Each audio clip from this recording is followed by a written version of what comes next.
is up, party people in the house? What is going on? Welcome to Thursday. And welcome to this live. I am so excited and happy to be here with you and just want to say hello. And if it's your first time here, I'm Heidi, Love Coach Heidi, and what my goal is to help you resolve your relationship issues. I don't know what they are. Maybe you're having trouble getting in one right now. It makes a lot of sense, right? Look at all the state of the world right now. How are you supposed to meet people and figure out who's what? Maybe you're in a relationship and you're on the fence. You're confused. Hey, Deb. Hey, Debbie. You're confused. Should you stay? Should you go? You're on the fence. Or you know you're in something and you want to fix it. Hey, you're in the right place. Welcome. Today we're going to talk about crazy making relationships. Are you in something that makes you go nuts? You're losing your ever loving mind. Well, today, guys, I brought the early 2000s hair, almost 90s ish. I used to wear my hair like this when I was in high school. It's a throwback. Why? Because I was thinking, who did I used to be that was creating some of these, relationship issues and problems for me? And here it is. I want you to take a look at this. All right. This, my friends, is way back in the day when I used to think I was hot shit. Okay. And not because I was really valuing myself, but because I figured like I knew how to do my hair and I knew how to take a picture and I knew how to pose. Okay. But I want you to know that we're going to go back to this time with this girl.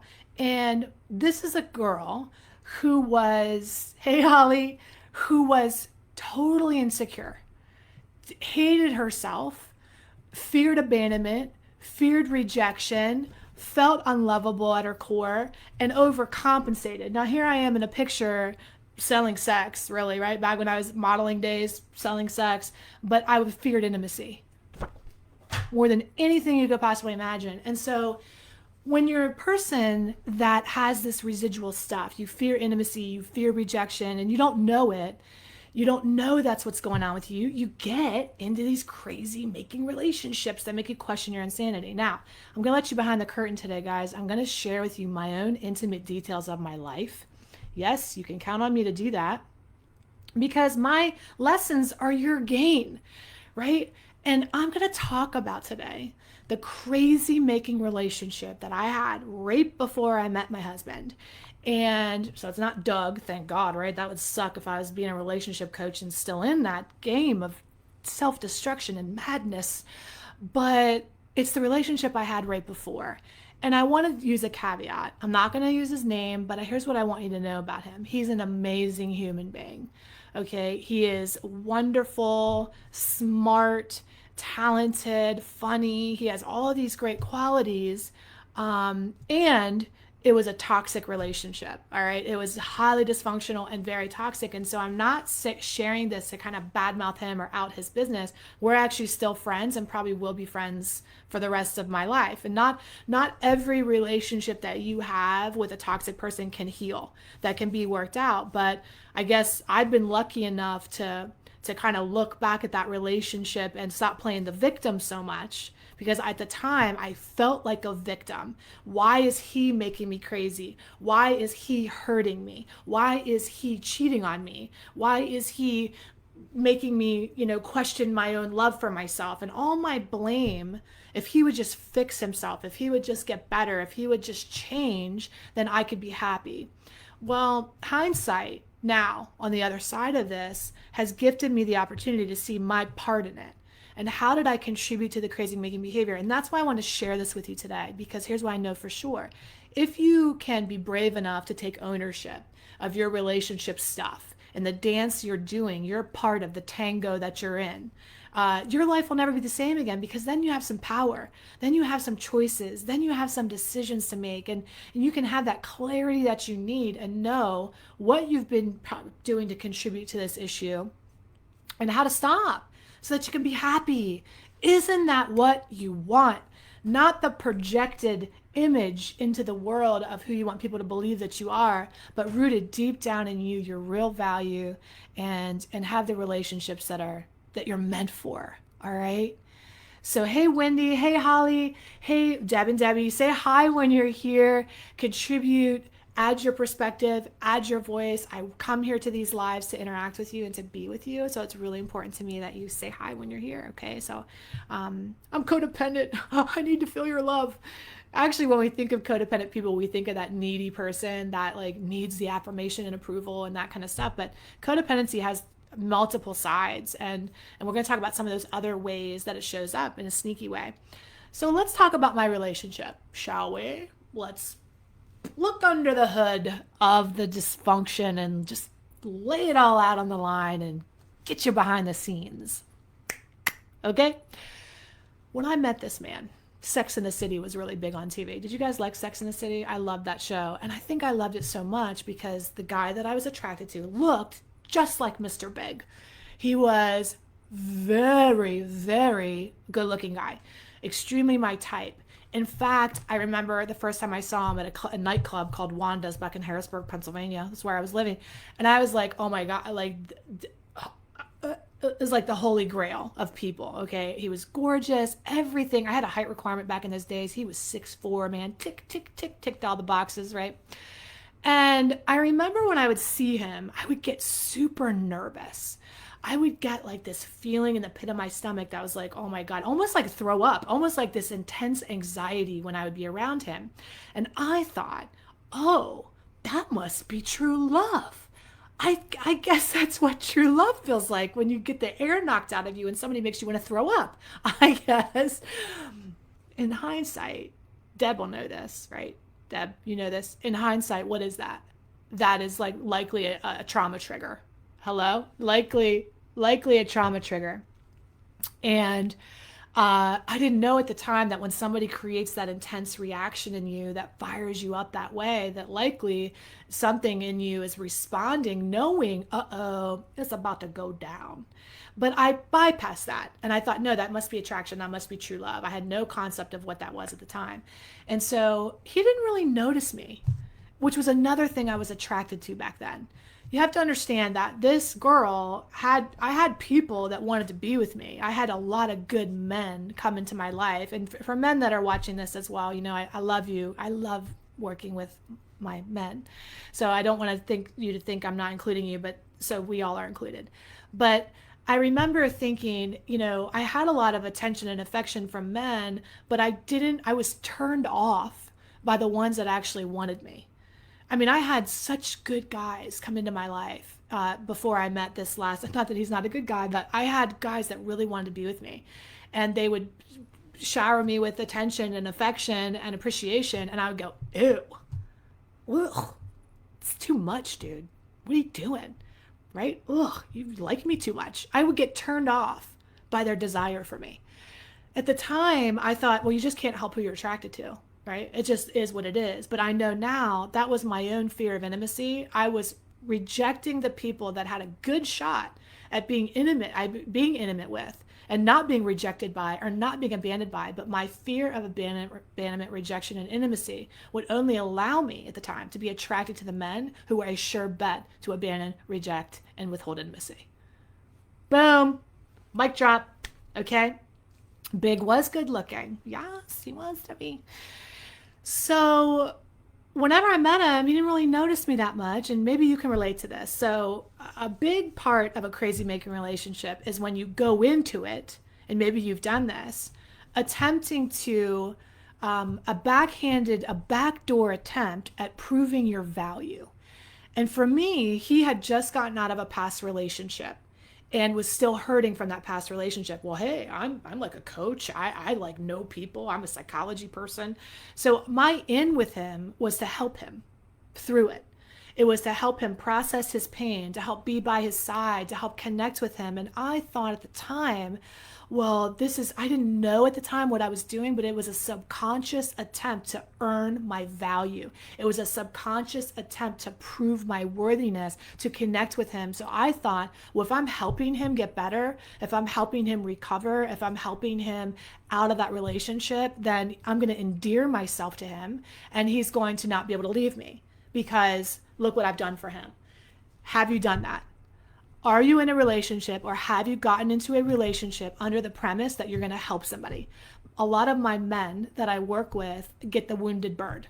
They get a woman who just gets out of a relationship, who can't see straight, and then he goes dun da da da, puts his cape on, and he rushes into the rescue, and that's the beginning of their connection. So as long as he's like fixing or helping or throwing money at the problem or whatever he's doing, he feels valuable, right? As long as she's broken. Well, what happens when she gets healthy, when she gets better, right? What happens then? What happens when she rejects or refuses the help or doesn't do the damn thing? Some of you have met relationships where people have been in recovery or they're coming in and out of recovery, and you get into this relationship where you're like, I'm going to help them stay sober. I'm going to help this person be well. I'm going to help this person get over their divorce. I'm going to help this person process their pain. That's a huge red flag. That is a crazy making relationship when you enter it in under the guise of potential. You see the potential in somebody. They're not there yet, but you see the potential in them. And I saw a shit ton of potential. I was like, man, if he could just get over this past relationship, right? But it was a signal to me that he couldn't get past that relationship because he was obsessing. He also had these obsessive tendencies, just like I did, right? But so we were trauma bonded. Here I am rescuing him, paying attention, and here he is recovering, and it was like the perfect match. So then we begin to dance. And this is the crazy making dance in a relationship where one person typically will be a dependent personality. Okay, we call that love addiction sometimes, right? A dependent personality, which is it wants to be close. You want to be connected. You want to be in it. You want to know we're going to be in it for the long haul. You want to do everything together. You want to spend all your time together. You want to paint the fairy tale picture. You have the image in your mind of how perfect it can be happily ever after. And you have another person on the other side of that coin in that dynamic that's avoidant. And their biggest fear is engulfment. They're like, well, come close, but stay just far enough away. Come close to me, but not too close. And if you get too close to me, I'm going to do something in the relationship that's going to shake you up or make you not like me or invite you to reject me because ultimately I'm afraid you're going to rely on me too much or be too close to me. Raise your hand if you're starting to understand. This is a deep conversation today. I know I had this experience today. Just on a side note, I was teaching a new Zumba class today. You guys know that I do that, and it was all beginners in that class. And I was like, oh, damn it, man. I mean, I love the students. I love the class, but I was in there, and I found myself dumbing down my Zumba, not having as much fun, and restricting myself because I wanted other people to get it. And I realized in that moment what I've known for a long time is that I teach people who are already on the path. Right? I teach people, a lot of the times I attract coaches to my practice. I certify coaches who are already on the path to become a coach. So I'm going to assume that if you're here, this isn't your first rodeo and figuring things out and you're keeping up, right? So we can all eat a meal together. We all are served, okay? And we're all at the table eating. So one's pulling away and one's rushing towards. And here's the crazy making behavior. You guys in a relationship that are in that dynamic where one person wants to be close and another person is running away, what happens all the time is that that dependent person invariably will get the shits of that person being avoidant, and then they'll go, oh, okay, forget you then. I'm going to withhold now my attention. I'm going to withhold my affection. When you call me, I'm not going to call you back. When you want to be intimate with me, I'm not going to have sex with you. I'm going to do all these things because I'm going to subconsciously think that if I withhold from you, I'm going to magnetize you to me. If I withhold from you and restrict and become avoidant, that's what's going to make you want me. And it's not your fault you think that. You know what makes you think that? Every book you've ever read on relationships that say how to manipulate somebody into being with you. Don't be too needy. Don't tell them you like them. I have characters that I've created. Who knows my guy that I do, Super Douche, Todd. All right, Todd is that advice for men. Like, hey, dude, don't call her, man. Just dude, pretend like you don't care. But women do it too. They pretend that they're not interested. They withhold, they restrict. And so if you're in a relationship where you're doing that dance, and that's the normal game, is like, I love you, I hate you, don't leave me. And there's this constant back and forth, your two ships passing in the night. That's crazy making. In a real healthy relationship dynamic, are there ebbs and flows of attraction? Absolutely. Are there skirts where you're like, I don't think I want to be with you at all, or I'm going to go sabotage this relationship by looking outside of it for other people because you're getting too close to me, I'm getting bored with you? That ain't normal. All right. A lot of people I work with guess at what normal is because they don't know. But playing games in a relationship, trying to win somebody back, trying to get somebody interested in you again. That's what I did in that relationship constantly. And I got really good at torturing this poor guy. Okay. I can see now. I would be like, oh, he doesn't want me. Oh, make him jealous. Flirt with other people, pretend I don't care about him, go MIA, don't answer his calls, make him nuts, make him lose his mind, make him want me. He'll chase after me. As soon as he chases after me, I'll be scared to death that he's not going to stay around, so I'll just withhold again. But then eventually I can't withhold because I really love him and I want to be with him. So I'll start showing him how much I love him again, and that'll scare the shit out of him. And then he'll run away, and then I'll pull away and he'll come back to me. And that's the dance that you do that's absurd. That's the crazy psychotic dance, unhealthy codependent dance that we do. So my part in that was I didn't realize at the time, I thought all I wanted was for him to pick me, to be with me, to choose me, to want me. But what I realized was I chose him because I was terrified of actually being with another human that way, that deeply. So I only picked a man I knew wasn't ready for that kind of level of intimacy because it was safe for me. That was my part. I wouldn't know that unless I did that intense work. It's same with you. You won't know why you're doing what you're doing in your relationships and why you keep attracting people who keep disappointing you or are cheating or are in and out of recovery or keep abandoning you or whatever until you really understand the core root of it all. What's really going on with you that is settling for, tolerating, or creating and attracting that relationship. And that is your power position, is your ownership. Your power is in your ability to have ownership over what's going on. So ultimately, all of that, back and forth, and I'm going to tell you guys, I was addicted to him. I was addicted to him. Who can relate? Who's ever been addicted to somebody? He was all I could think about. I would fantasize about his pictures and be stalking him on Facebook and looking at his other relationships. And, it was really kind of maddening, right? When we'd be broken up, I'd be like sitting outside his house waiting. I was crazy. And like Melody Beattie said, honey, if it feels crazy, it's probably crazy. But, at the time, I was addicted to him, and it was very hard for me to detach and detangle from that relationship. And I do a lot of soul searching. One of the telltale signs that I was so unhappy was that because I was so lonely and isolated and just couldn't really get this thing to work, I was overcompensating. I was drinking, I was self-medicating, I was binge drinking to try to fill that void, and then I would get drunk and then call him up and tell him how I felt about him and ream him out and try to feign intimacy. Drunken connection is a parody of intimacy. Like we think a drunk person speaks their true thoughts. No, they're just jumbled up. They have no access. You know what I mean? So it was bad. And when I finally decided to leave that relationship, here's what I want you to know. I didn't hate him. In fact, I still loved him until the day I was packing up. I still loved him very much. And I didn't break up with him because I didn't love him anymore. I broke up with him because I didn't love me when I was with him.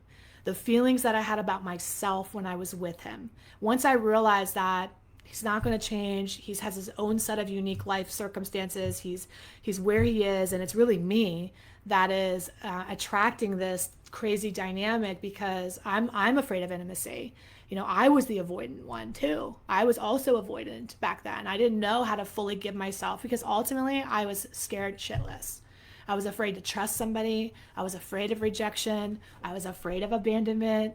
I knew how to pretend that I wanted you. I could look like I wanted, but I didn't know how to really let myself be seen. I didn't know how to let myself be open and allow and have. And of course, it's been a journey. And people say, well, you're older now. Look how young you were. You're older. Time does that. And I'm going to tell you, time does not do anything but pass. Okay. It's not time that makes you a better person or better at relationships or more loving of yourself. Time does not do that. Seizing opportunity does that. Time's going to pass either way. Are you seizing the opportunity to change? Are you seizing the opportunity to better yourself? If you are, then that's how you're going to grow. Not just because you're older and wiser. Honey, I know lots of older and dumb as hell, okay? Because they haven't done any work. So that's what it's about, is making the effort. So how do you do that? If you're in a crazy making dynamic, what do you do? Well, you start to get to that root and figure out what is your part in it, right? Why do you say? What is it? It wasn't even about Mr. Big at the end of the day. As much as I obsessed about him and thought it was about him, it was about my unresolved stuff that was mirrored in him, that was reflected in him. And I had to work through all that stuff so that I could attract a relationship that was healthy, that I don't question how my husband feels about me on a daily basis, right? I don't wake up and go, does he want to be with me today? You know, and that's the goal, right? I don't, but it's a reflection. I don't wake up in the morning and go, how do I feel about myself today? You know why I had Mr. Big in my life questioning if he loved me or not day to day? Because I didn't know if I loved me day to day. And the people in your life are a reflection of how you feel about yourself. And he mirrored that at that time in my life perfectly. My inability to love me consistently was reflected in his experience with me. Okay. So for you, I want you to seize the opportunity. Speaking of which, you know, you can count on me to tell you that I want to help you, okay, on the journey and a deeper dive. I know the videos are helpful. I had a consultation yesterday with somebody just absolutely lovely. I've been watching videos for a year. I had a consultation last week with somebody who'd been watching videos for 2 years. So I know sometimes it takes you a minute, right, to build the trust, to build the connection, to build the belief in yourself that you can do better. But Life School is coming up September 2nd. We are in it, and Life School is my comprehensive program to overcome all these issues. It stands for Love Yourself First Empowerment School, and I want you to come in it if you feel like you're tired of this dance. I want you to come into Life School if you're ready to have the relationships that you deserve. I think now is the right time for this. I mean, I've always thought the right time is why I created it, but I think now especially, because what are you doing? What are you doing? Who are you with? Are you happy? Are you fulfilled? Are you going through the motions? You know, are you alone? I mean, come on, right? If nothing else has been shown right now, it's that relationships are what matters most at the end of the day. Because you can have the other stuff, but if you have a relationship that's causing you anxiety, resentment, confusion, or pain, like I say all the time, you'll be like, what's the point? So I want to help you get into something, get out of something, or stay in something